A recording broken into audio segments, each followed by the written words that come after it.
Good morning, and welcome to Unfiltered Vision News.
Well, good morning. Unfiltered Vision News, bringing you the news unfiltered, Monday through Friday, 7 to 9 a.m. Eastern. My name is Dr. Ashaki Noni Nichols, and I will be your host. I am doing my best to get back into my routine of 7 to 9 a.m. I got to get back to my kids' corner. We got to get to our morning affirmations. We're getting there. This week, we're just going to be getting into the news, and then next week, we will get back into our regularly scheduled program, right? Because of a few things have been going on. Like I said, I relocated my office. So office relocation, not a bad thing. But what I wanted to do is I wanted to get into some of this news that I have found on X. This whole thing with the Georgia Power and the data centers is getting very interesting. I've yet found another video and another family that is fighting against Georgia Power, basically taking away their property with eminent domain. And the thing about eminent domain, it's not supposed to be used in a way that would be harmful to people, even though they're saying, well, we're just going to give you, equitable funds for your property. That's still somebody's home that they want to pass down generationally in their family, especially a cattle farm, right? We need cattle farms. We need, meat produced here in the United States. Why would you be trying to destroy a family's well-being, right? So let's get into it. Let's check out what is going on. Got to make sure my sound is right. So give me a moment to get everything set up for you guys so that you will be able to hear it. Okay, here we go. Speaking for myself, I'm 28 years old. While most people my age are planning vacations, I'm spending my time fighting for survival of my cattle farm. I'm here because a massive data center was approved just a couple of miles from my land, Project Cell, and I'm being hounded by Georgia Power for an easement to build transmission lines through my property for the FIT data center.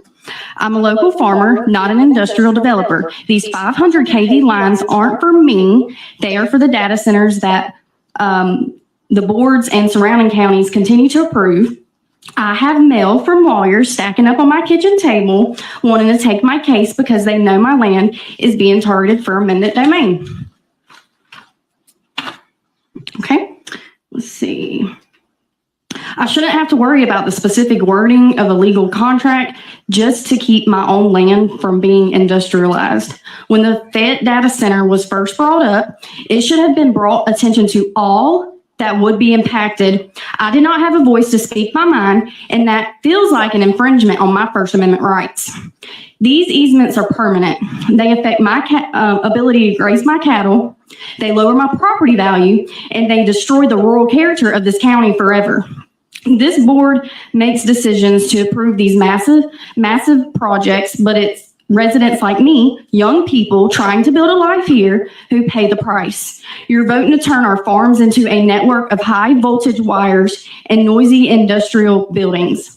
I'm asking you to realize the real world impacts of your votes. Every time you say yes to a data center, you're saying no to a local farmer. We aren't just numbers on a map. We are the future of the county. And right now you're making that future impossible. Respectfully, take that cow off the logo. Thank you. And I do have bigger fish to fry. Okay. And and she went in, discussed. My name is Brianna Rice, Robinson Road. And it says they claims to strengthen the grid for Georgia's rising energy demand from data centers. So you're going to have us pay more to support these data centers, but what are we getting in return? That's what I keep asking. What is the return for this? And it says the lines are widely linked to Project Sail, a $17 billion hyperscale campus by Prologis Atlas, and 9 massive buildings totaling up to 4.34 million square feet on 829 acres, demanding hundreds of megawattages, roughly a small city's power. Again, what are we getting in return for these data centers? People are being harmed, right? That's not a return on investment. It's not a car. That's not a return on investment. Again, I don't have a quantum computer that needs this kind of AI power. So what are these data centers for? Because they keep saying it's for AI. It's to increase technology. Whose and what's technology? Because see, what I find hilarious is when the computers are off, nobody knows how to do simple math. So how smart are people really? Just saying. Just saying. We need to get back to, being able to function without the machine. Because you can't function without the machine's no good, in my opinion. Because are you going to have the wisdom and knowledge to utilize it? Whatever this is being put in place. Again, it's not helpful. Now, the next one, because today is the day to vote in the Georgia primary, and we have an open primary here, meaning when you show up to vote, you can choose to vote either for Republican or Democrat, and you do not have to be registered as a Republican or a Democrat to vote with either party. You just tell them how you want to vote, which is a good thing. I do appreciate that. So it is breaking. Georgia election watchdog Garland Favorito is sounding the alarm over what he calls a secret bunker where the Georgia Secretary of State allegedly, now the current Secretary of State is Mr. Raffensperger, who is also running for governor. He allegedly plans to aggregate Georgia's 2026 election results away from public oversight.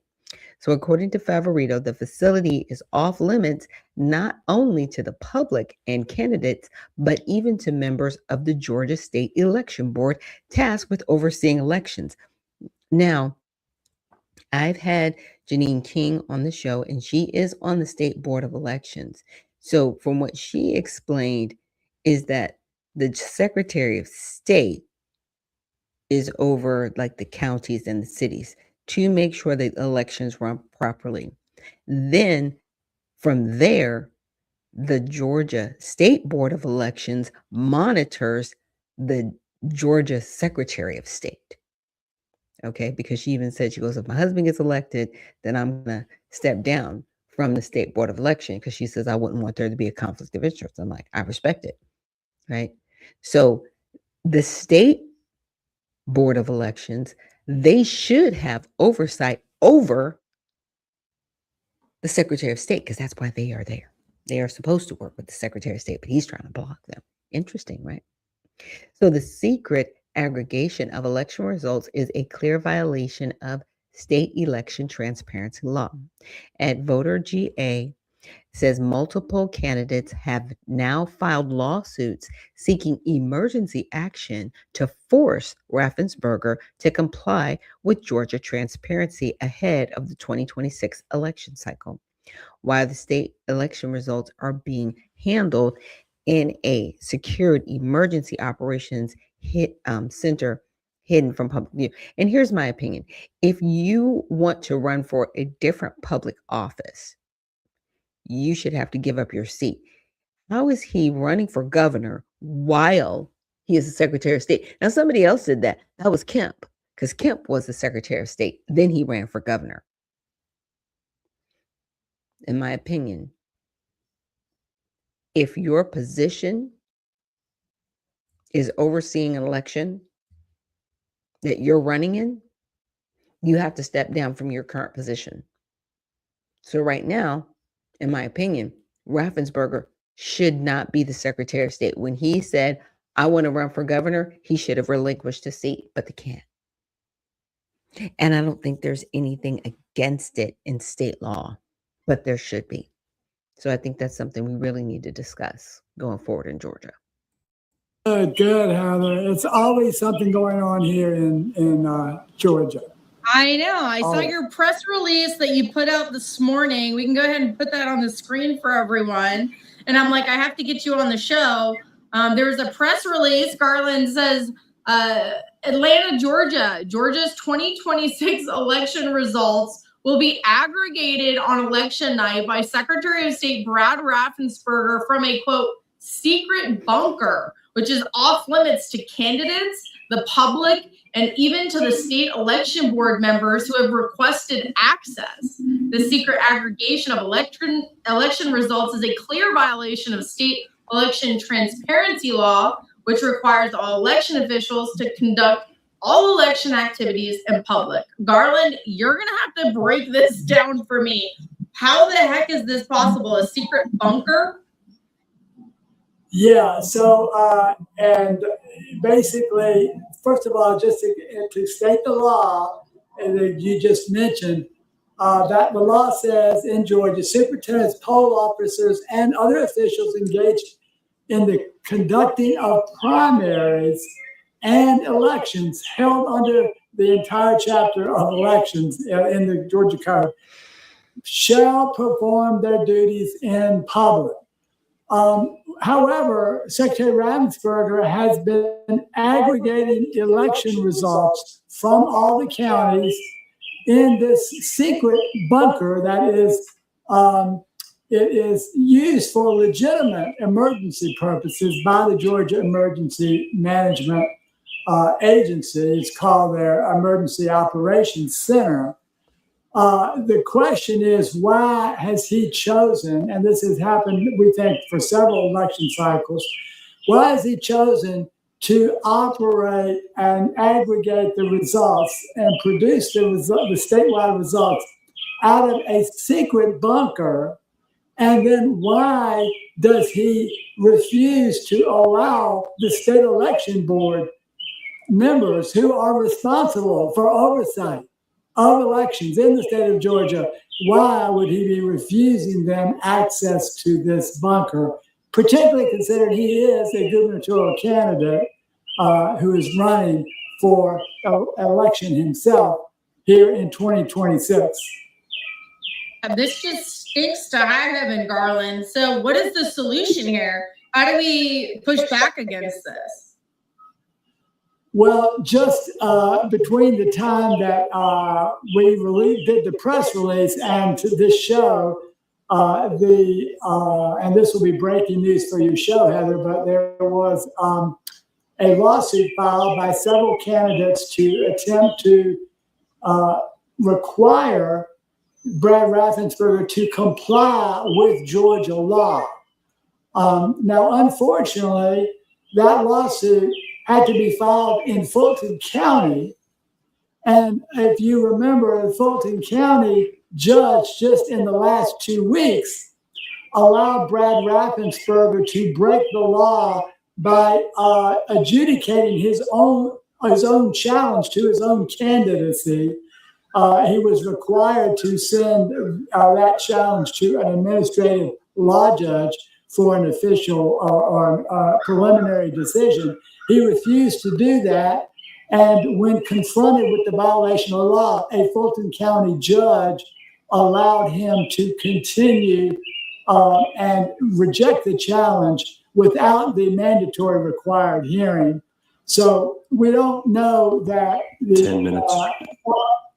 Filing a lawsuit in Fulton County is going to help any, but that at least 3 candidates have come forward to file what they call a mandamus to force him to comply with the law and a temporary injunction, to emergency injunction. We'll see if the court hears that tomorrow. Mm-hmm. It's almost like Brad Raffensperger is just going around like a little, like a criminal, just breaking the law because he knows that he's got this cover within the court systems. It's like he's just completely disregarding it. I mean, is there to be enough time to sort of reel him in and keep him in check for the election? Because it just seems like a lot of these lawsuits that get filed in Georgia, they stretch out for years. I mean, you know that better than anyone. Yeah, he does know that better than anybody. And that's the crazy part, in my opinion, about this whole thing. Because I'm like, Raffensperger, he's running for governor and circumventing the law as the Secretary of State. It's, my goodness. This is one of those things that's like, really? Is this what we're doing? Apparently, this is what we're doing. So I want to get on to the next bit of news after, having that little check-in on X. But I've got some news from Alan Dershowitz. Now, I've got to check my audio to make sure you guys can hear it. So just bear with me. As a powerful voice in the Democratic Party, renowned lawyer Alan Dershowitz is not just leaving the Democratic Party. He says he wants them to lose all the upcoming elections. Now, after 67 years of being registered as a Democrat and supporting numerous Democratic candidates, Dershowitz says he will now register as a Republican. And joining us now to explain himself is the one and only professor emeritus at Harvard Law School and New York Times bestselling author with his latest book out now, Could President Trump Constitutionally Serve a Third Term? Alan Dershowitz. Thank you, sir, for joining us. We appreciate it. And what a title for a book. So what's the short answer here? Could he? Yes, he's not elected to it. If he becomes vice president and then accedes to the presidency, or if there's a tie in the electoral college, there are about 7 ways that he could serve as president. The framers of the Constitution had an opportunity to write in the 22nd Amendment that he couldn't serve, but they rejected that. They said, no, we're not going to use the term serve. We'll just use the term elected. So he could constitutionally serve a third term. Will he run for a third term? Unlikely. And those 7 different ways he could become the president, again, is outlined in your book there. And it comes at a time when you yourself are making a major political shift after nearly 70 years as a Democrat. Why are you changing now? I'm not changing. The Democrats changed. As Ronald Reagan said, I didn't leave the Democratic Party. They left me. My party was the party of, Bill Clinton and Ted Kennedy and Franklin Delano Roosevelt and Lyndon Johnson, not the party of AOC and Liz Warren and the various anti-Israel and anti-Semitic leaders of the Democratic Party who vote to deny aid to Israel and who won't stand up to the growing anti-Semitism around the world and won't stand up to the threat that Iran poses to America, to America's allies, and around the world. This is a Democratic Party that is losing the force that America has built up over many years. And I'm embarrassed to have been a member so long. The two questions I'm asked all the time are, one, why did you leave after so many years? And the second question is, what took you so long? I first just left the Democratic Party about a year ago, and I became an independent. And then I realized that in order for the Democratic Party not to take over the House and the Senate in the midterm elections and the presidency in 2 years, I had to become a Republican and work hard to defeat the current leaders of the Democratic Party who would help destroy America, who would make America weak in the face of enmity around the world. So I'm going to work very hard to see the Republicans maintain control of the House and the Senate in the midterms and the presidency in 2 years. What changed in the Democratic Party? How did it get to this point? Well, they became very radical. They became a party of students and faculty members. Remember, who led the Nazis in 1932? The students at various universities in Berlin and Munich. Who led the communists under Stalin? University students. Who led Castro? University students, Pol Pot. So I think that the Democratic Party has become the party of radical students, and American universities are becoming propaganda mills, and the Democratic Party is becoming a radical left-wing party which veers on anti-Americanism. You watch CNN and you see the joy that their commentators get in saying, America's losing to Iran, America's in a recession. They get such joy out of demeaning America. That's CNN, that's the New York Times, and I'm not on that side of the political spectrum. I'm on the side of a strong America, an America who stands up for its allies, and that's now the Republican Party. And you've taught at Harvard ever since October 7th. We've seen anti-Semitic intimidation, propaganda spreading on these U.S. college campuses. How do you see the role of higher education shaping these views that have led younger generations to embrace those kinds of politicians and those kinds of ideologies? Well, you know, I've taught at Harvard probably longer than almost anybody, 62 years. I became an assistant professor when I was 25 years old in 1964. I cannot speak at Harvard today. They will not allow me to speak to their students. That's how bad it's become. In the years since I retired, I have not once been invited back, except once to the Kennedy School, by a Muslim American to have a good debate about Israel, but the Harvard Law School hasn't invited me back. They've become a place for intolerance toward dissenting views. And you know, many of the faculty today at the law school and other places don't think you should represent people who they don't agree with. And so I think that Harvard University, although its president is great and some of its deans are great, many of the administrators, many of the faculty are extremists. And look at the statistics. I think 97% of the faculty at Harvard and Yale contributes to the Democratic Party. And they want diversity. They don't want diversity.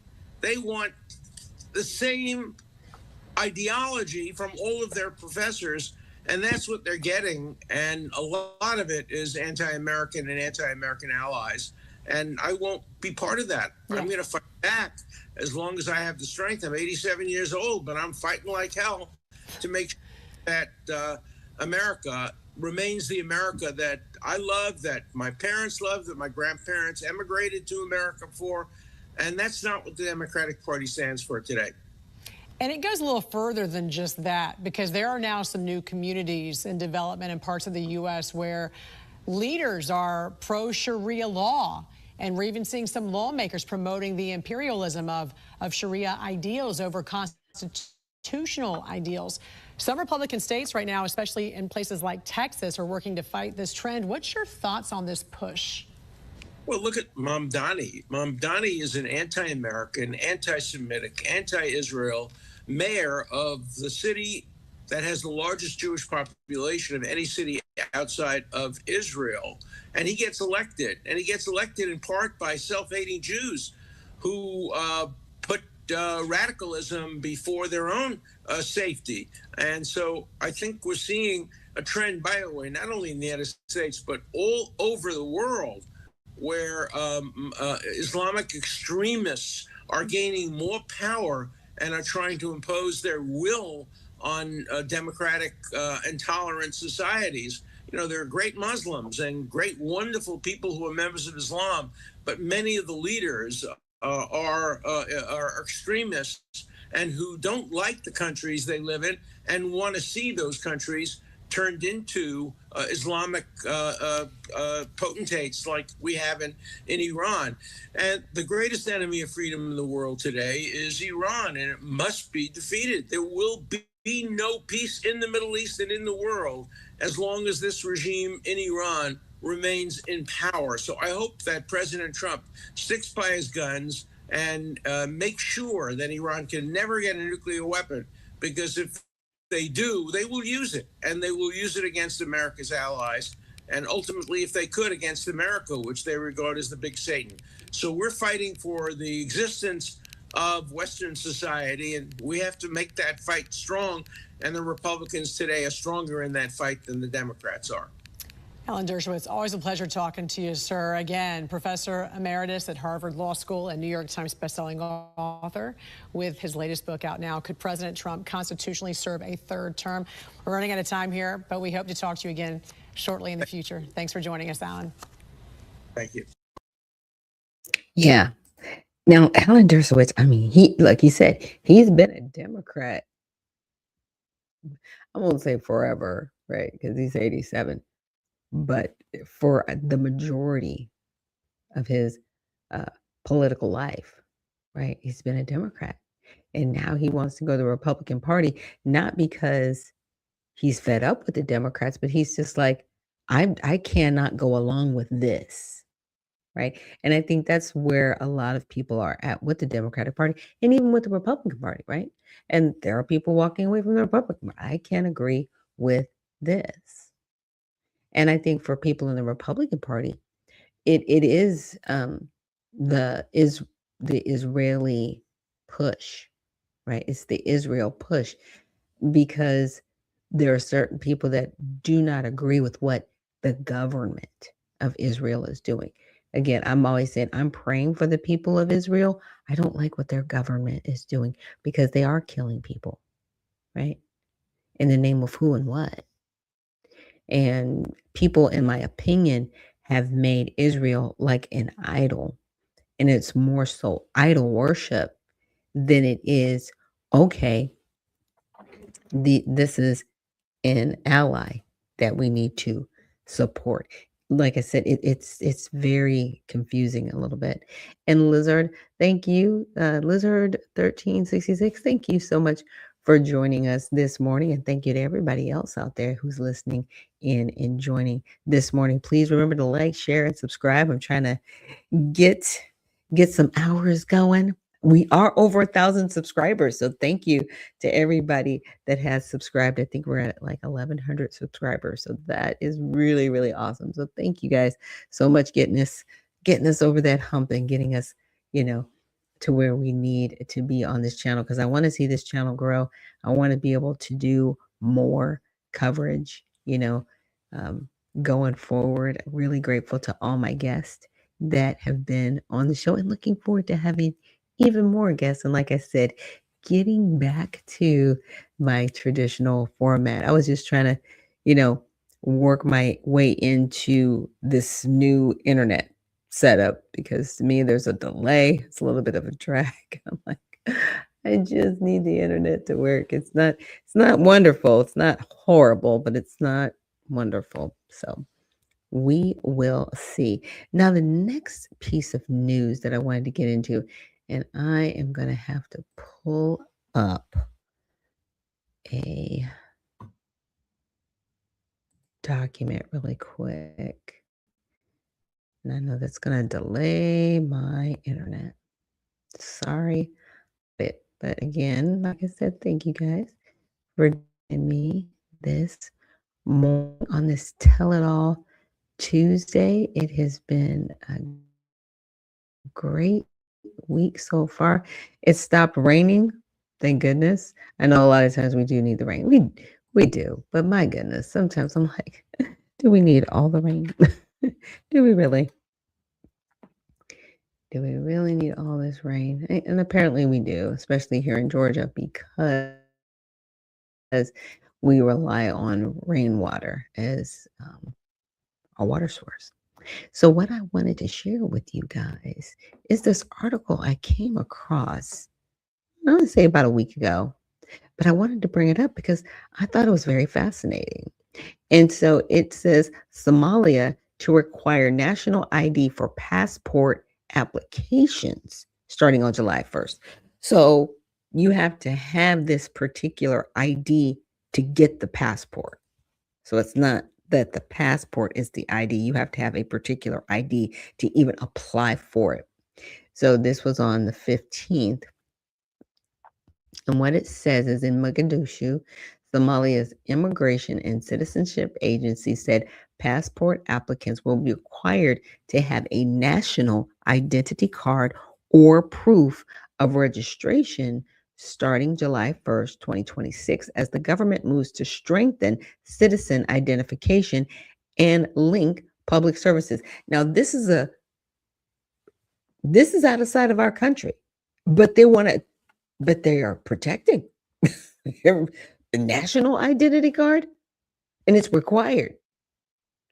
It's required. They're not playing. Right? So the agency said on Thursday, Somali citizens who do not have a national identification and registration authority card known as NIRA ID or a certificate confirming registration will not be allowed to apply for a Somali passport after the deadline. So they have rules. They have rules. Go. Even though everybody thought, okay, Somalia, they don't have rules. They're just running around. They have rules. And here's my thing. If you have rules, then we need to have rules. And we do have rules, but we need to make sure that we are following the rules in this country, right? We cannot just allow people to do whatever they want to do because we think they should be able to. And, the border is pretty much closed. I mean, the crossings are definitely down from where they were in 2024. Crossings are down. But at the same time, we still have an issue of not implementing our laws. We have plenty of laws in the books about immigration. We have plenty of laws on the books to do what you're supposed to do.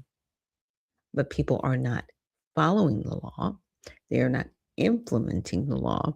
And then they wonder why certain parts of our country look crazy. It's very interesting. So, let me close this little pop-up. The agency said on Thursday, right when at that, it says, anyone who does not have a national identity card, NIRA, or a certificate confirming such a card cannot apply for a Somali passport starting July 1st, 2026, the agency said. The ICA urged citizens to register and obtain national identity documents before the requirement takes effect. So if they don't have it, they can apply for a passport, and that's it. That is what they are implementing. I respect it. And it should be that way. So I pushed it through Grok just to get a little bit more of an outline. So we read through the requirements. Now, purpose and broader context. Part of the federal government effort is to strengthen citizen identification, reduce fraud, which is good, and link and integrate public services through a unified national registration system. The ICA urges citizens to register and obtain an NIRA IDs promptly to avoid disruptions. Now, additional related challenge. Starting May 13th, passport applicants only need to submit copies of supporting documents. Original documents are checked on the spot and returned immediately to the applicant. So the goal, make the process easier and protect citizens, important original documents from loss or damage. Implementation, the deadline is driven enforcement. The rule becomes mandatory after July 1st. After this date, passport applicants without a NIRA ID or proof of registration, which means they've actually gone forth to get the ID card, will be rejected. So they won't even be able to apply. The registration push, citizens are encouraged to enroll with NIRA before the cutoff.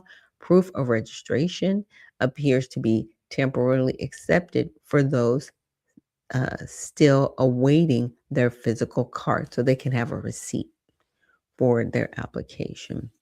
There's no detailed rollout timeline in the article beyond July 1st, and the May 13th document change. It seems to apply nationwide under federal immigration rules. So yeah, there's laws. And the main reason I bring it up is because, we do have individuals of Somali descent here in the United States. Not saying that there's any problems, but it does get sticky, right, with conversations. And they've had a refugee program that has been cut off. So they just can't come over here as refugees. And I think some of the refugees that were here, they were deported back to Somalia. And certain individuals on temporary status, they were returned to their home country.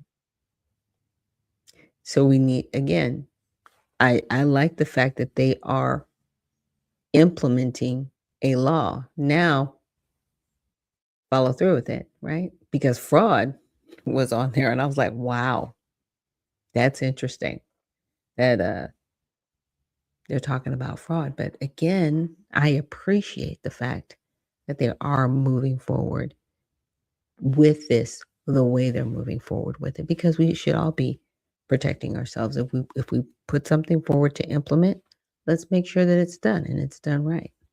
Okay.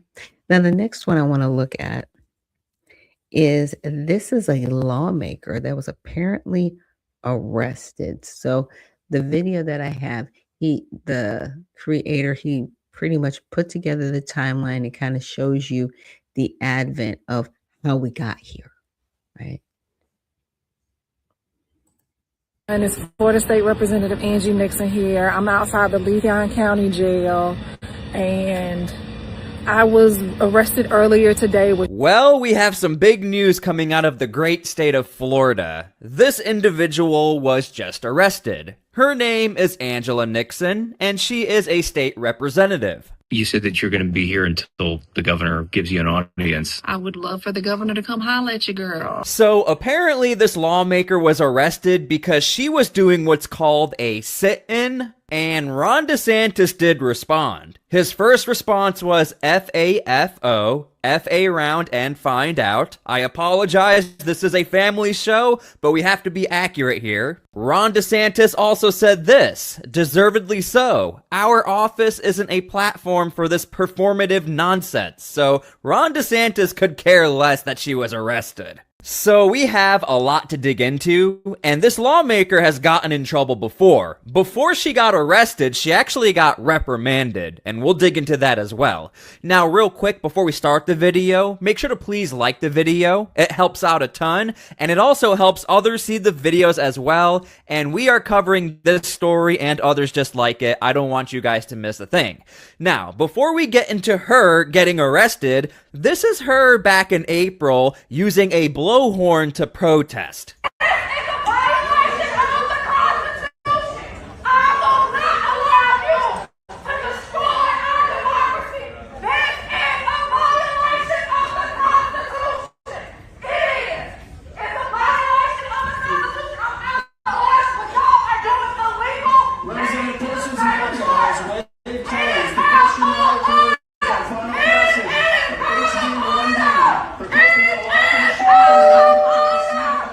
Okay, so let's stop there. Now, of course, I know you guys are wondering, what is she protesting? Well, I don't think this will shock you. So, she was protesting redistricting. Now, I need to give you guys the timeline of events before we even get to the arrest. What you see right here is a post from May 14th.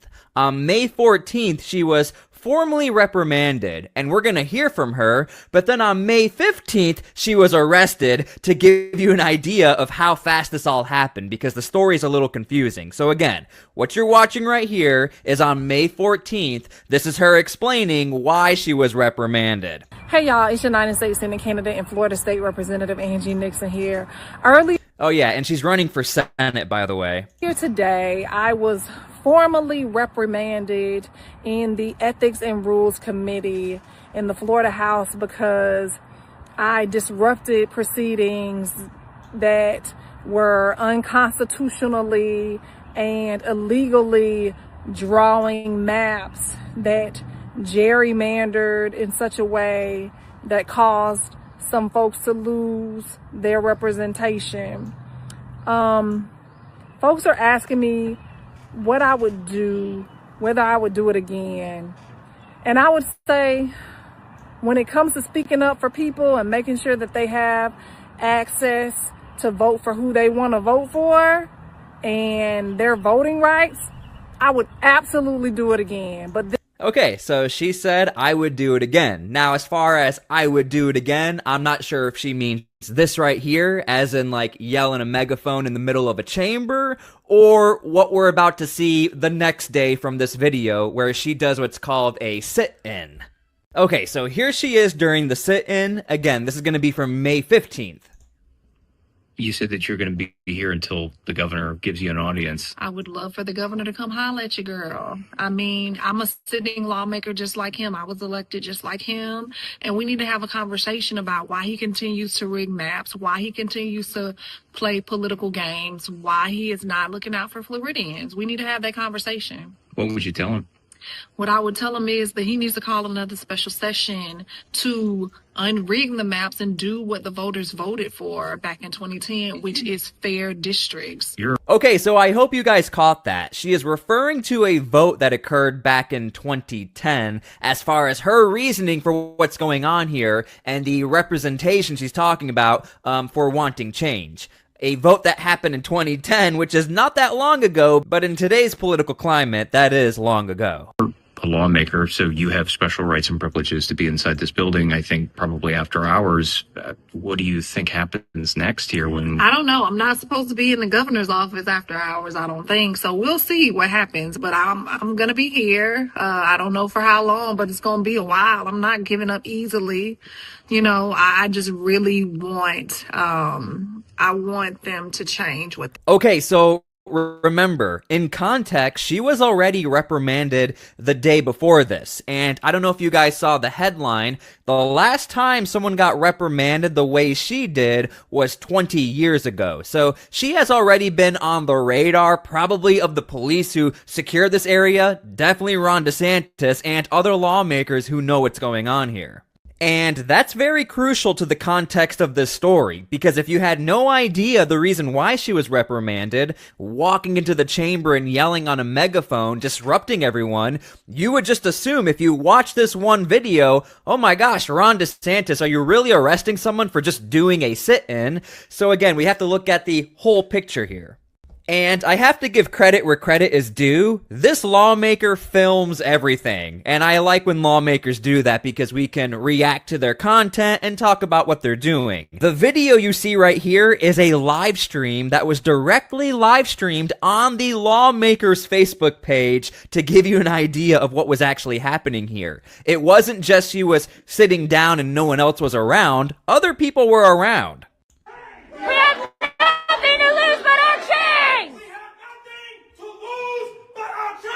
We have nothing to lose but our chains! When our maps are under attack, what do we do? Stand up, fight back! Our rights are under attack, what do we do? Stand up, fight back!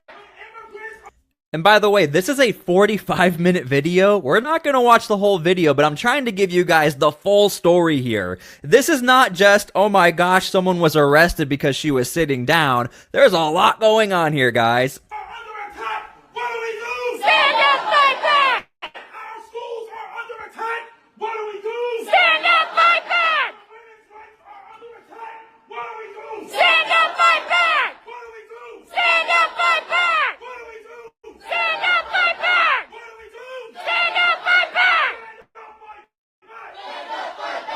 Now, it should be noted that this particular protest seems to be a little more distinct from the reason why she was reprimanded.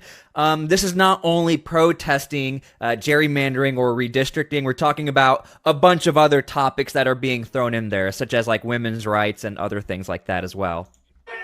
Cost of living, apparently. Okay, now 43 minutes into this live stream, this happened. A warning went out. Where you go? Stand up, fight back. When our democracy is under attack. Oh, okay. Yellow out. That's you too. Florida Administrative Code, Rule 60H. Your conduct has been deemed disruptive to the official business of the county. If you're yellow, you might want to walk. By order of the state of Florida, I am commanding you to immediately cease your activities and disperse. You must remove all sides, equipment,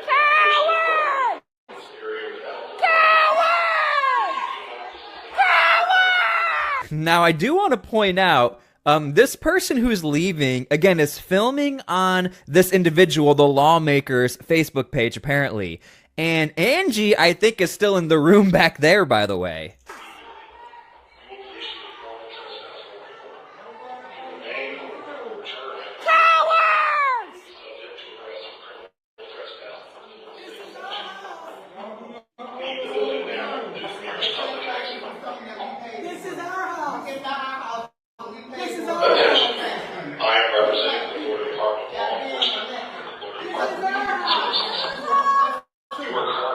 Yep, there she is right here. Everybody else is leaving.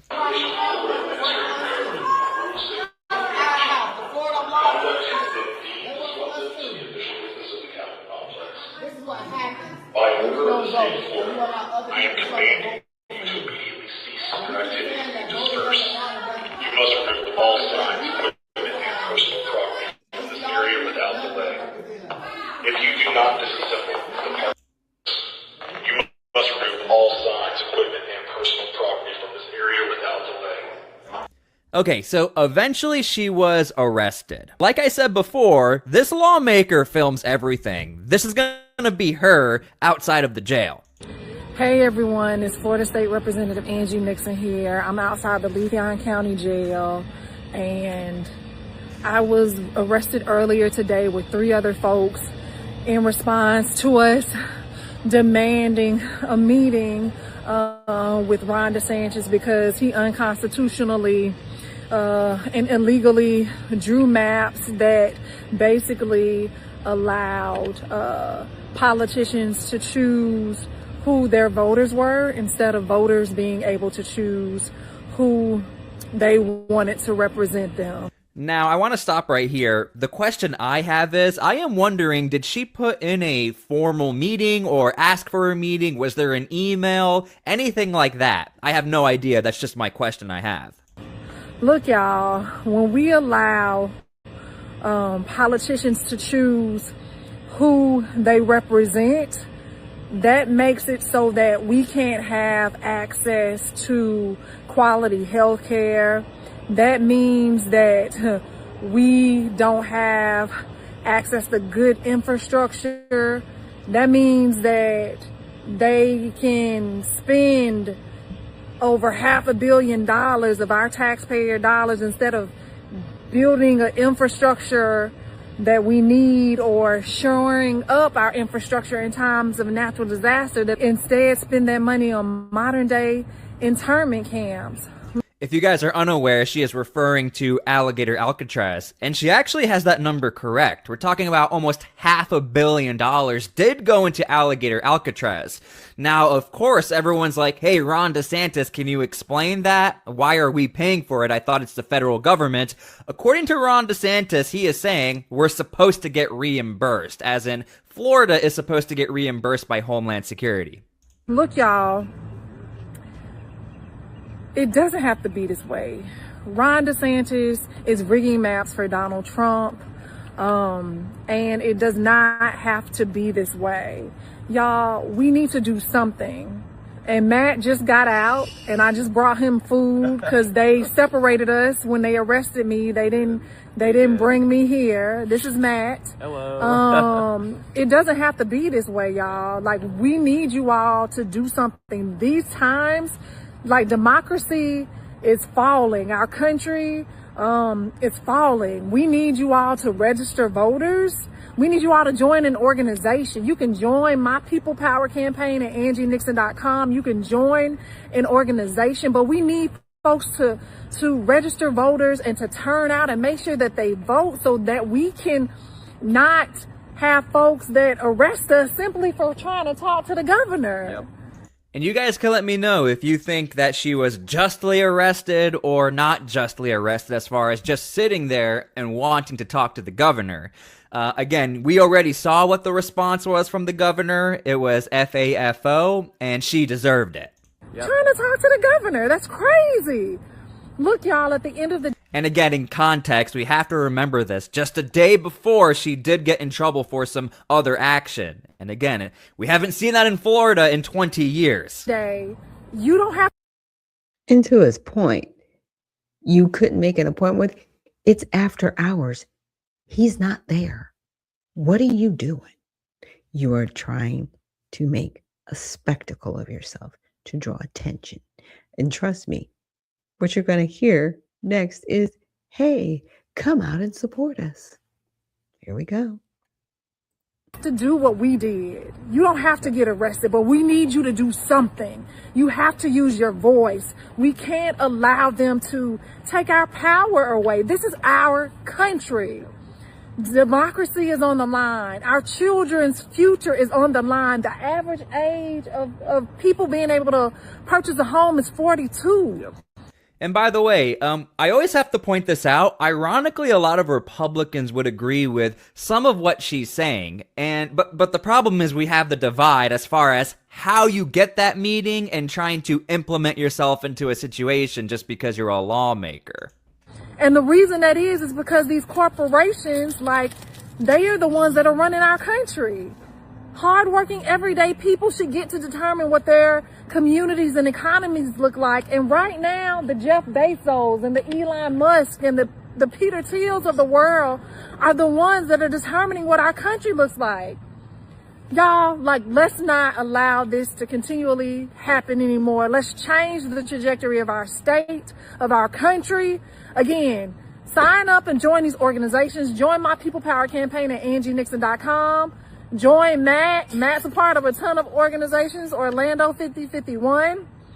All these groups. Anything else you want to say, Matt? The Democratic Progressive Caucus of Florida is, really trying to build up this momentum. There you go. Momentum. But in my opinion, if we're going to talk politics here and statistics, this is going to be an uphill battle in Florida. Now, stuff like this, if we're going to be honest here, can work in certain situations, trying to use a protest or clashing with either federal agents or the police or go face to face with an entity you're calling out. That can sometimes work.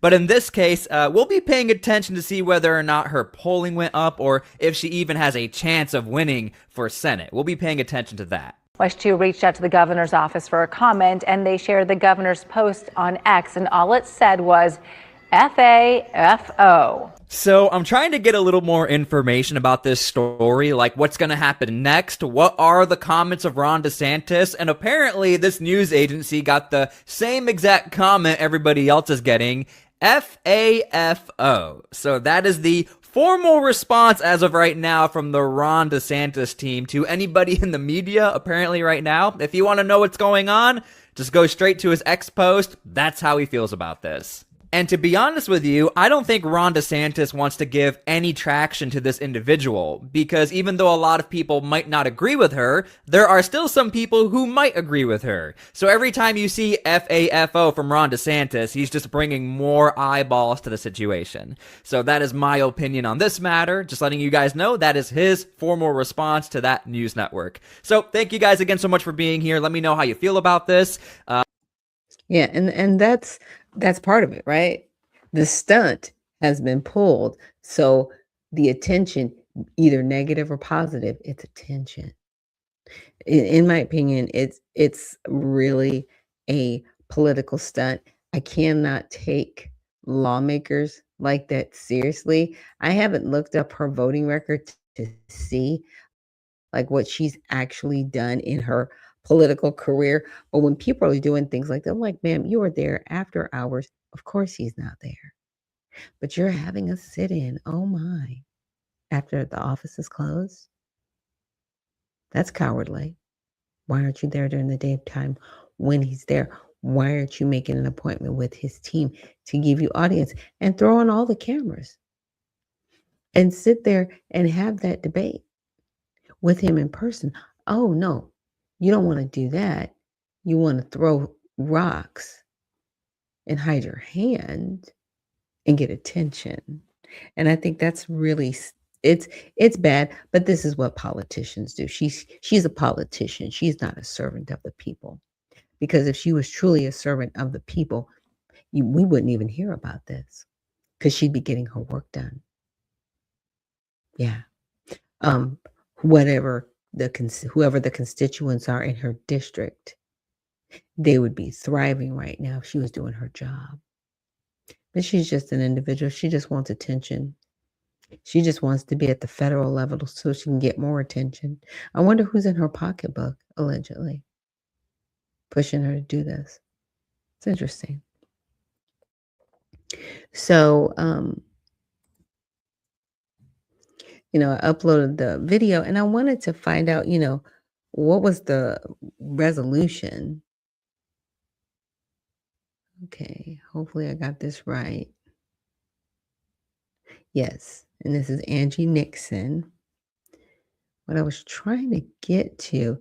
So she was arrested for trespassing with two others, and we saw one of the gentlemen in the video with her. So there's no federal Congress questioning. I was doing two things at once. Sorry about that.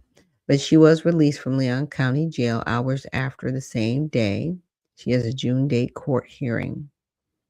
Now, the maps remain in place for now, with ongoing political and legal challenges, typically for redistricting.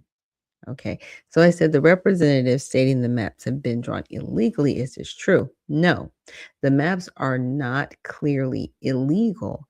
They are currently enacted law. They are currently enacted law in Florida, but face active legal challenges, right? Claiming they violate the state constitution. Okay. So the Florida's legislature passed a new congressional map in late 2026, excuse me, during a special session called by Governor DeSantis. He signed them into law on May 4th.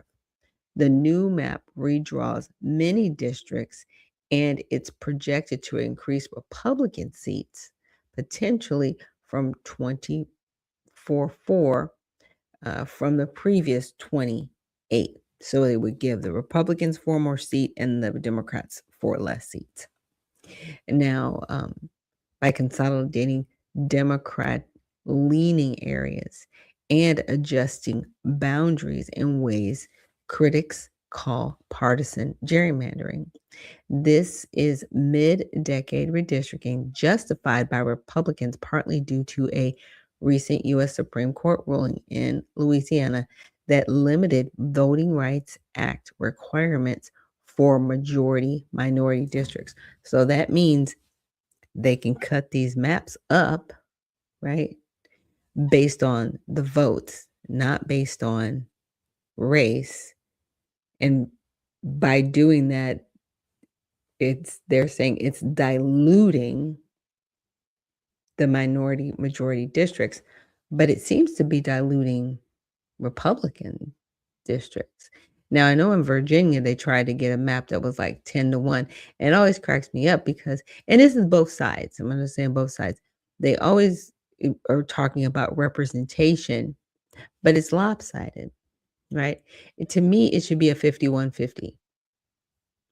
If you, let's just say we'll use the 100 theory, right? We'll say you have to have 51 plus 2 to have the majority.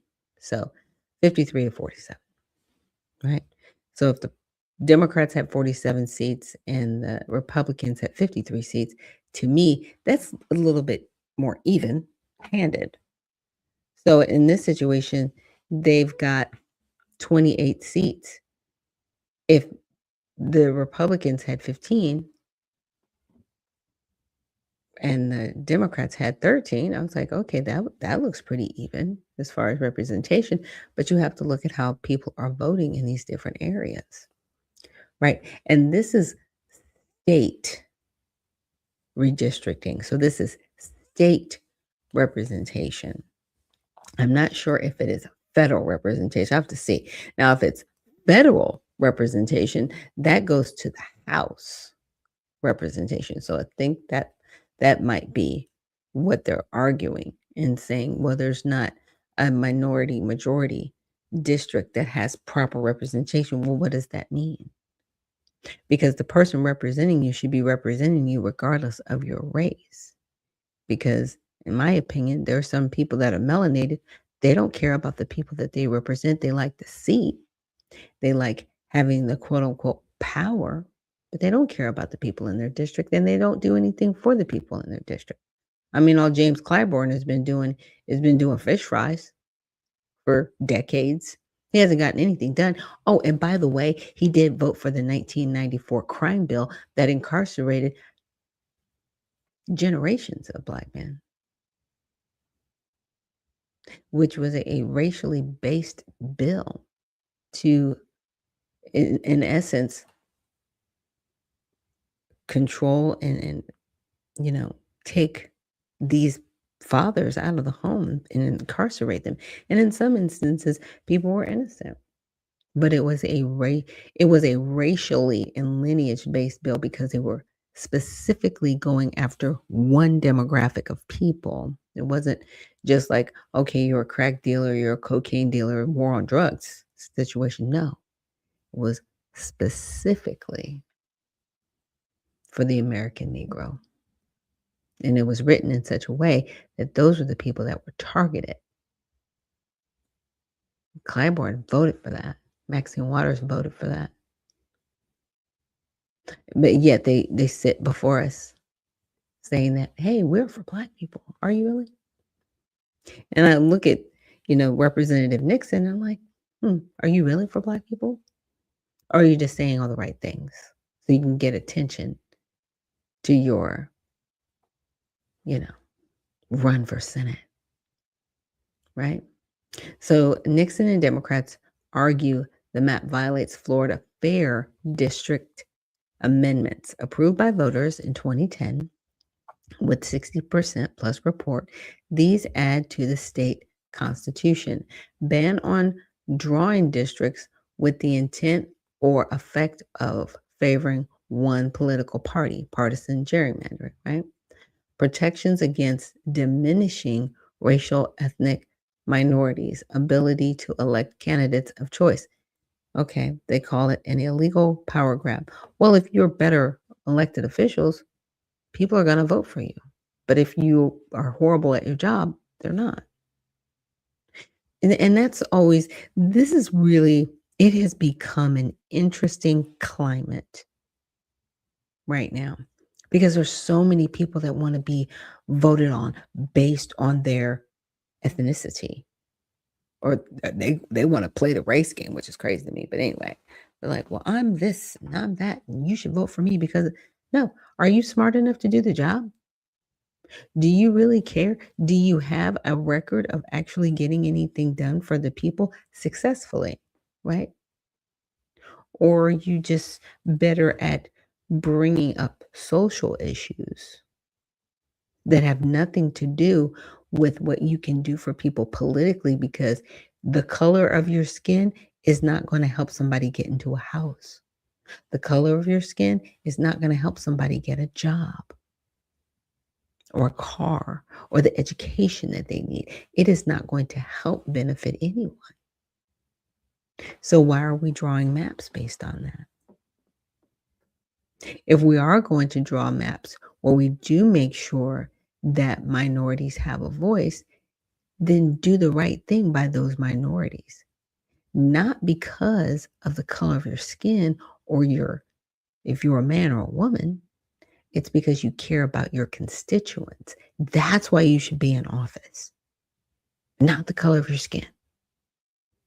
Because, see, there are a lot of representatives that are melanated, but that doesn't mean that they care about their constituents. It is what it is.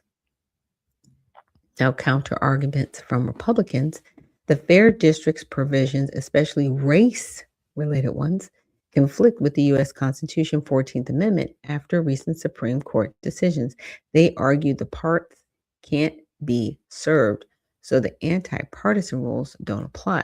One Republican sponsor even acknowledged on the floor that the map doesn't fully align with the state constitution, but relies on viable legal theory given the evolving court landscape. The process was lawful. Legislature passed it, governor signed it, period. But they are looking at the fairness of it, but the Republicans are looking at it, well, who won these districts? If they were won by Republicans, yeah, the maps get redrawn. And even in Virginia, I don't want to see a 10-1 Democrat map.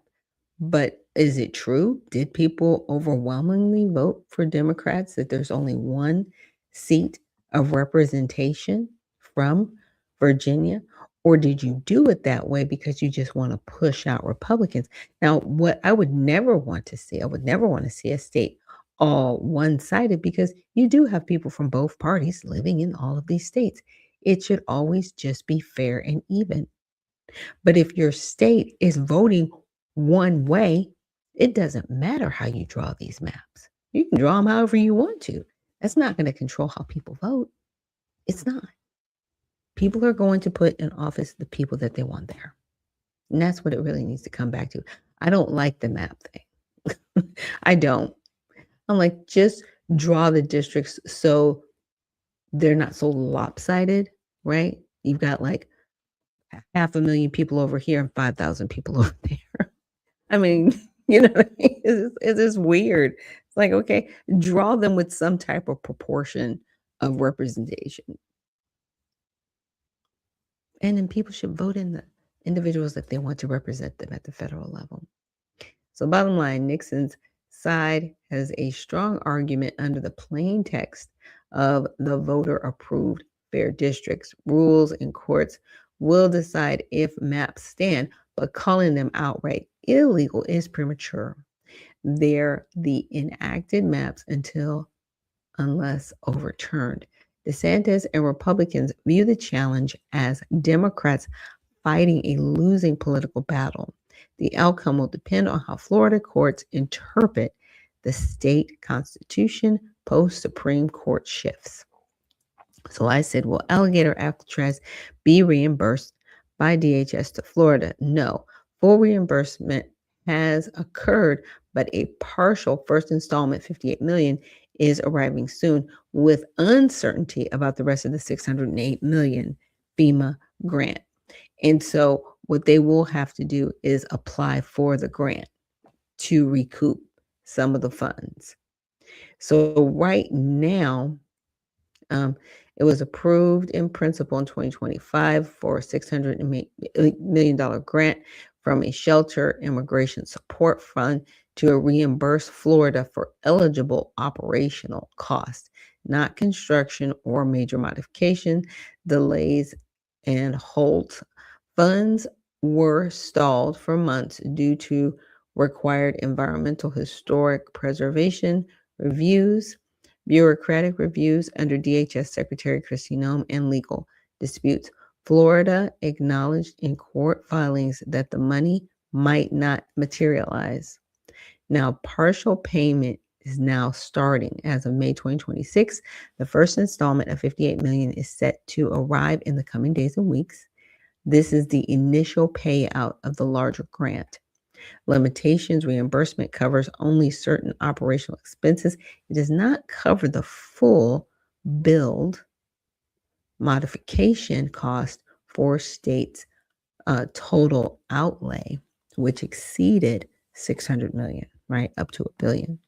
when including daily operations. So Florida taxpayers have shouldered most of the burden so far. Now the facility is closing. The site is winding down and scheduled to close by early 2026.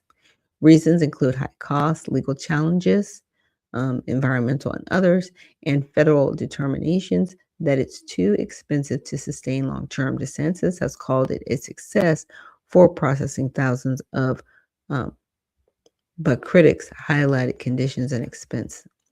Bottom line, Florida will get some reimbursement, right? But it's far from covering the full expense, and the full $608 million payout remains uncertain amid the closure. So DeSantis has downplayed delays as typical FEMA bureaucracy. It's interesting because if it's a $608 million grant, a grant is something that doesn't have to be paid back. It's a grant. But I guess the question is the disbursement of that grant, right?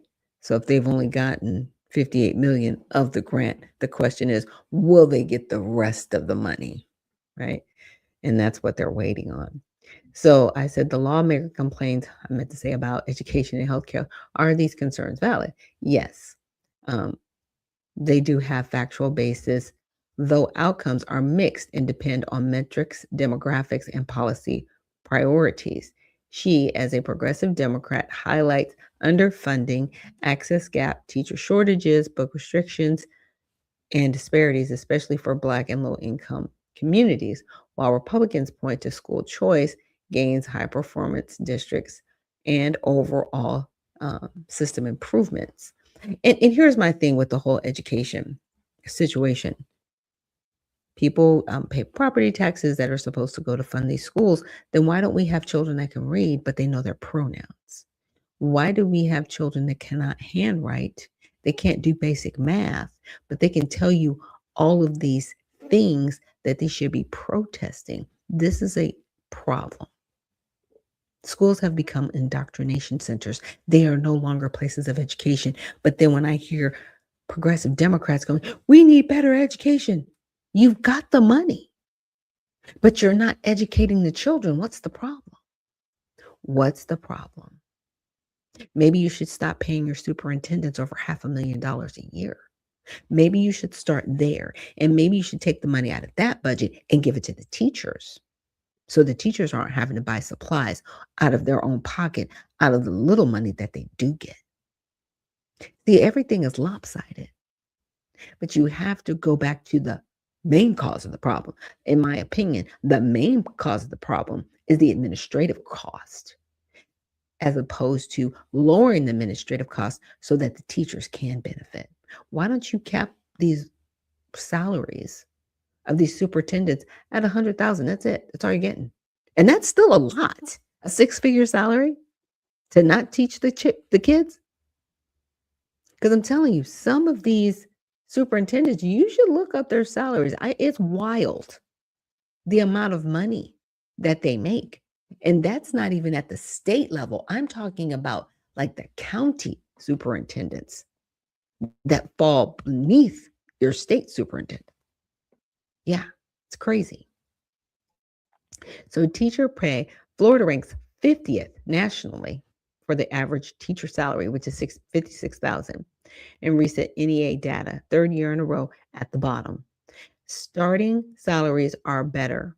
19th, this contributes to recruitment and retention issues. Wow. And they rank we only got 50 states, I'm just saying. So per pupil spending, below is a national average, often ranks 40th to 47th, depending on the year. So we spend $12,000 to $17,000 average per human that's going to school. But the babies can't read. They can't write. They can't do basic math. And I'm not talking about 5-year-olds. I'm talking about 20-year-olds that have graduated from high school. They can't do basic math. You failed them. We failed them, right? We're the parents. What happened to the parent-teacher relationship? You know, schools, you claim, we know We know better than the parents. We can educate the kids. Why? What happened? Why don't the babies know how to handwrite anymore? Because see, if the lights go out and we all have to go back to reading and writing and doing basic things without calculation, what is going to happen to our society? I'm just saying, stop relying on things and thinking that it's always going to be there tomorrow. You need to have an independent mindset, at least the basics. This is failure because our children are not reading past a third grade level. There are children in the third grade around this country that can't read. We have an illiterate society right now, but we have all this technology. What happened? Now, infrastructure and access. Reports of aging facilities and funding gaps for basics exist, especially in lower wealth districts. Okay. Book bans and curriculum. Florida has led in challenged removal cases, drawing criticism for limiting material. Classics like Beloved. This affects content in some schools. Well, in some schools, and this is all schools, they're putting pornography in the schools, and this has been proven. This is nothing that goes, oh no, that's not true. Yes, it's true, because there has been like a dad, I think he goes all over the country reading books, and different school board members, and they go, oh, you can't read that here. They're like, well, then why is it in the library where a third grader can get it? This is in the library of the school. Like, what are you doing? But I can't read it because you're offended, but you have this available to a 9-year-old. Yeah, see, a lot of these people need to go to prison for pedophilia, in my opinion. Straight jail. Not even, like I said, not even jail, prison. Let's go. And start running for these positions. Run for school board. If you do not like what is happening with your child's school in the school district, run for school board. Run for superintendent. Run for these offices and get these other people out of here. This has happened because we are trusting other people that we should not trust at all. Period. Now, Florida performs above national average in some in National Report Card NAEP areas, especially fourth grade math reading in certain years, with strong fourth grade results historically. However, eighth grade scores lag. Now that's sad. Like, how does that happen? Because they're not learning. It's the indoctrination parts of things. Now, school choice vouchers and reforms get credit for competition and options. Many high-performing schools districts exist. Recent state assessments show some recovery in math reading proficiency post-pandemic. And that did mess the kids up, but you can't keep blaming the pandemic, right? And you can't keep saying, well, the teachers need more resources. No, what needs to happen is your superintendents and the administrators that are outside of the school, salaries need to be lowered there. Okay. I am tired of seeing these mega complexes for school administrators, and then the school looks like a bomb went off. Like, what happened? Really? And you're okay with taking the money off of the backs of these babies who can't read and write. I'm just saying, and these are just true things. Now, Nixon advocates for expanded access, right? Medicare, better maternal health, especially Black maternal health, insurance affordability, and against privatization cuts. Okay, so underinsured rate and Medicaid. Florida is one of 10 non-expansion states. Uninsured rate 11 to 14%, 388,000 in the coverage gap. This leads to higher uncompensated care costs. Well, everybody knows that the insurance companies are charging people more who are insured to make up for those who aren't insured. And sometimes it's better to go cash, right?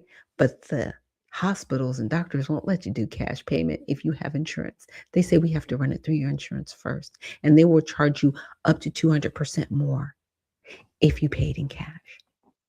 Yeah, because these facilities are disgusting, and that needs to change. Those are other people that need to go to prison. I'm just on prison right now. Black maternal infant health, cost and access. Okay. Yeah. what needs to be better, you need to talk to these hospitals and these doctors that also get government funding, by the way, and state funding, by the way, on top of the insurance and on top of people paying them, on top of Medicaid that they get, which are other payments. So, these hospitals and doctors, they need to do right by people. And they need to stop taking advantage of people. So strong medical institutions overall health ranking and are middling, not worse. No universal crisis. Many Floridians have coverage via employer plans, Medicare, etc. So overall, access to equity concerns, especially for low income and Black communities, are legitimate. Okay, non-expansion and affordability issues create real gaps. Maternal health disparities are a documented national Florida problem. Okay, and it can be a Florida problem, but to me, it's an everywhere problem because insurance companies need to be wrangled in and told you cannot charge somebody 120% more than you charge somebody else. That should be illegal. Okay, this goes back to the lawmakers doing their job. So stop complaining about it, ma'am. You're in the state legislature, do your job, but you're not going to do that. You're just going to complain. Just going to complain. So I said, is it a local issue or state issue as far as healthcare and education? Primarily a state issue, right? For both education and healthcare in Florida, with some local implementation and funding variations. So as a state legislator is addressing these at the state level because that's where the majority policy funding formulas and regulatory decisions are made, then do your job. But you don't want to stay in the state. You don't want to continue to help those people. You want to go to the federal level where you can basically not be responsible for any of them. But get that nice place in line, right? Hey JJ, good morning. And Beginner's Fitness Journey, she says, thank goodness the Virginia Supreme Court struck it down. It was a crazy map. I was like, you got 11 seats and 10 of them are Democrat and there's only one Republican. Like that, like there should be like a threshold in certain states. Seriously, with Republican and Democrat representation, because not everybody's going to be a Republican, not everybody's going to be a Democrat. Stop that. There's got to be a balance of representation. It is crazy. Now that's at the federal level. Okay, there has to be some level. And so a lot of this that's going on back and forth, and I know a lot of people are like, well, it's just this power struggle. What they're trying to do in the House of Representatives is create a Democratic majority, and they're using the bodies that are here. And some of these people that are here are not here legally. They shouldn't be counted in these districts, but they are.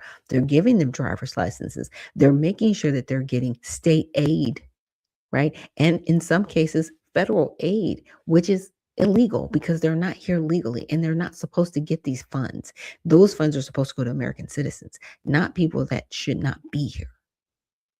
But then they're going to be like, well, we've got too many people in the district. They need to be represented. They need this, they need that. And here we are, right? Here we are. But are you really representing the efforts of the American people? Or are you just doing this for the party? There's those two different conversations going on. So I will definitely leave this link for you guys so you can continue to go through it. But the healthcare overwhelmingly is at the state level. So Medicaid, key for low-income coverage, is a joint federal-state program, but expansion, decision, eligibility rules, and state share of funding are made by Florida legislature and the governor. Florida's choice not to expand Medicaid, one of 10 states, is a state policy. Now, what they have here in Georgia is called Peach Care. And what they have it on is they have it on a sliding scale. So obviously people that fall beneath a certain economic threshold don't have to pay. But people that do go over that threshold, right? But they don't have insurance where they're working and they're up to another threshold, there is a sliding scale for them to have health care that they pay for on a monthly basis that falls within their budget. That's all Florida needs to do. But if they don't want to expand the Medicare similar to what they have it here in Georgia, which is, like I said, which is Peach Care. They need to look into that. And maybe you don't call it, Medicaid. Maybe it's another, coverage that you come up with. In my opinion, states should have a state insurance plan. That's not Medicaid, right? It's not a welfare positioned insurance, but it is state funded because everybody pays taxes.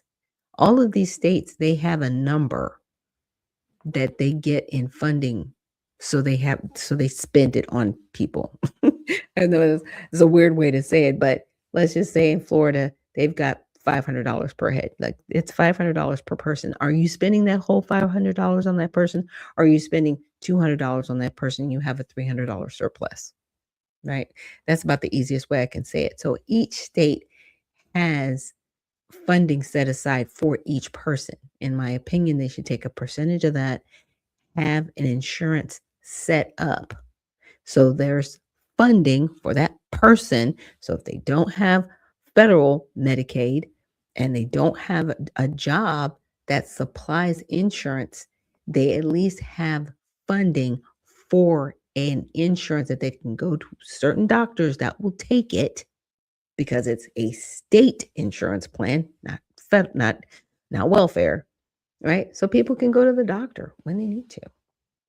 There are so many things that we can do, but nobody wants to do them because they would rather have people under control in certain ways. And it's really, really sad. There was another video I wanted to get to.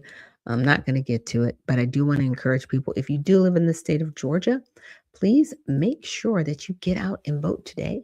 Today is the last day, or it's actually the official day to vote for the primaries. We have an open primary. All you have to do is be registered to vote. You can vote either Republican or Democrat. Just let them know when you show up. Show a valid Georgia ID or driver's license, and please be a legal citizen of this country. Do not be here illegally and try to vote in our elections, because you will go to prison. Yeah. And I will be happy to see you go. Okay. Just don't do it. The whole thing with Raffensperger that's going on, I'm really not impressed. I haven't been impressed with his track record as Secretary of State. And with everything that's going on with him, I'm not shocked, nor am I surprised. I'm just praying for a good outcome. So with that, let's wrap it up for today, but we will be back tomorrow with Women in Wellness Wednesday. It will be open mic. So if there's anybody that would like to join me here on the live broadcast with your questions and just different things that you want to address or go over, please make sure you send me a message either at unfilteredvisionnews@gmail.com, or you can send me a direct message on X. My profile is It's Our Turn RP. So again, thank you so much for joining me here on Unfiltered Vision News, and we will see you on the other side.